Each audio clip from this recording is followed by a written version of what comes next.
Hey, everybody, and welcome back to Christopher Garza Real Estate News. And I got a new setup going on here. So I figured, no selling. Why was I wearing a suit before? So we're going to chill it out a little bit. Got my coffee over here. But let's go ahead and get straight into the news today. So today we're going to talk about Waterfront. And kind of to start off a little bit, we have an interesting article, and a lot of work has actually been being done in Seattle. I don't know if you've been through downtown or not, but on the waterfront side. So interesting article to kind of kick off the topic today. I know that Melinda French Gates and Kendra Scott had donated a large portion of, I believe, about $45 million to upgrading this, which is going to bring a lot of business to downtown Seattle. And that's it. Excited to kind of go check it out a little bit later. I believe it in the fall it's opening up. So and that's going to kind of bring us into our topic today, which is waterfront homes in Seattle. And, the difference between that and the homes of just the residential that we normally talk about.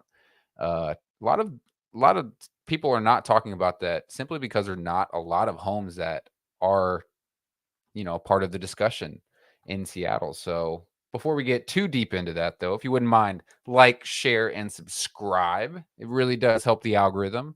And, might put a little food on my table at some point. Now, the markets that I am going to talk about are going to be highlighted here in the yellow. So it's going to be West Seattle, South Seattle, Des Moines, SeaTac, and Tukwila. Or if you just want to see the highlighted yellow points there, that's going to be the areas in which we're speaking of. And it's just going to be residential. And today, specifically, it's going to be residential and then a separate version of just waterfront homes as well. So the part that is going to have residential, sadly, didn't get the statistics taken out of the ones with views. So you are going to have in those statistics ones with views as well as regular ones without, and maybe even water views too are going to be included in those. So the ones that I'm going to be talking about specifically just waterfront. So you can, go throw a pole out in the water or whatnot on those type of properties. So the 7-day market statistics that we have going on: 64 new listings, 105 have actually gone pending. And that's interesting that there's 55 of those are actually being sold with these super high interest rates. So even with people going under contract with the higher interest rates, they're not, all canceling their contracts with whatever inspections or whatever that is. They're actually going into these homes, and that shows the pent up buyer demand and what people are willing to purchase with those super high interest rates. And the interest rates have actually gone down, speaking of high, since last week. Last week, I believe it was 7.49 that I was reporting on. So it's actually gone down zero point 0.2 points. And let's go ahead and get into this waterfront homes. So this is waterfront homes, new listing versus closed sales in the purple here.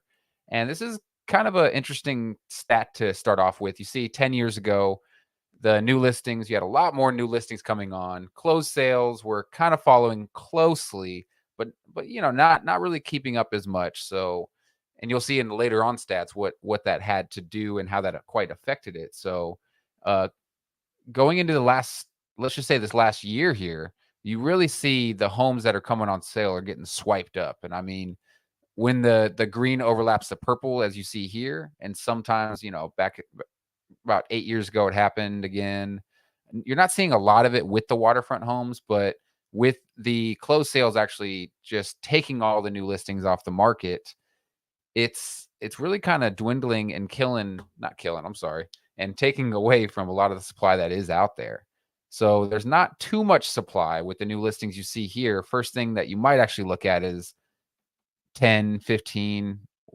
That's not a lot of homes for that month being on, let alone homes that are actually listed on the market at the time.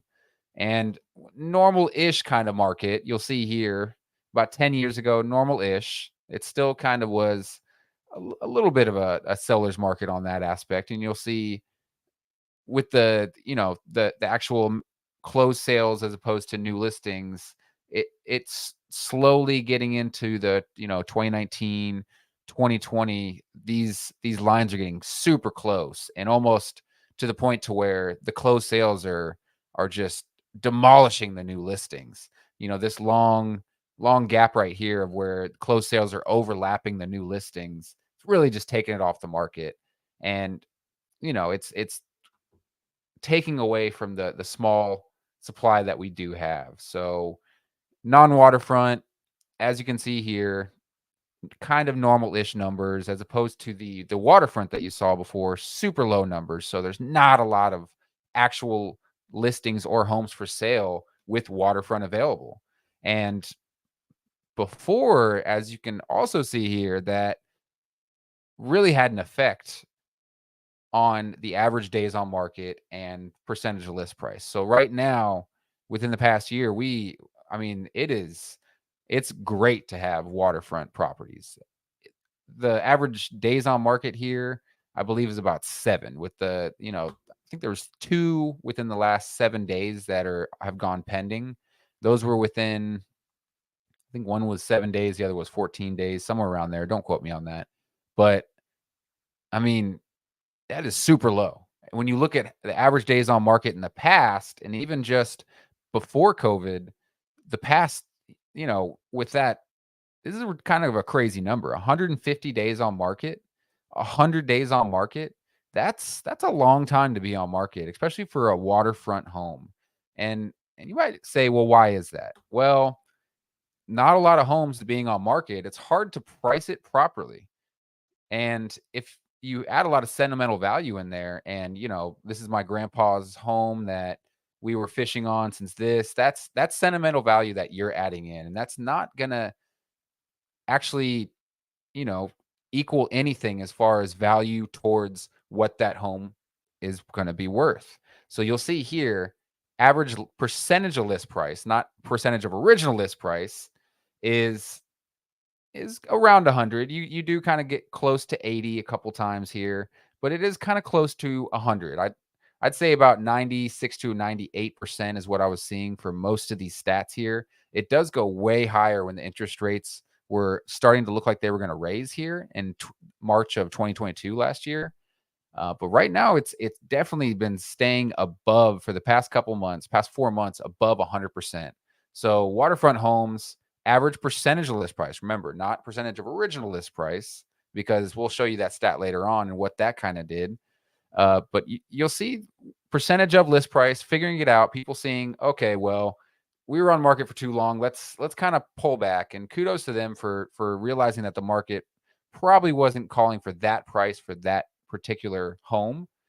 So definitely kudos for them for bringing that price back down a little bit. But right now, the homes that are coming on the market are just being swept up, and whether or not that's proper pricing or just the need and want for those type of homes is just, it's crazy how fast they're coming off the market. So non-waterfront homes, this is what you would see your typical, lower, as far as lower on the average days on market. You got the higher percentage of list price, lower, opposite, vice versa on that one. So you'll see that happening throughout here. And the past 3 years, little weird, kind of more so involved is the interest rates on this one. So, super high percentage of last list price, because interest rates were so low, you can actually purchase more. Your purchasing power is higher. But then when the interest rates shot up, you have this 50 days on market average that you see right here in January of 2023, which, 8-10 years ago, that was somewhat normal. Whenever the slower season, anytime from October to February within those years, uh, depending on the year, I should say, that was kind of a normal thing. But right now, definitely driven by interest rates. That's what drove that up there.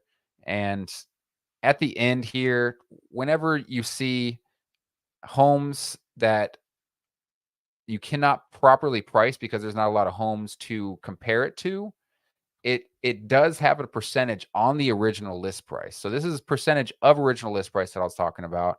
And you'll see non-waterfront here in the green, you know, for the most part, the past 3 years has been pretty balanced. They're kind of catching up a little bit, and definitely this past year, they're staying on par with what you would see on regular homes. So either the pricing is becoming more correct, or that want for those homes, the need for those homes is much higher, and people wanting to be able to, go out on the lake and do whatever people do on the lake, drink some coffee, do their thing. This is water, but yeah, as far as waterfront homes and non-waterfront homes, not a lot going on as far as sales. So the ones that do decide to actually go on market, they're getting rewarded for it. It is just being swept right off the market. So if you wouldn't mind, smash that subscribe button. Really does help the algorithm. And I will see you next week with this new setup and still water in my cup. Have a good one.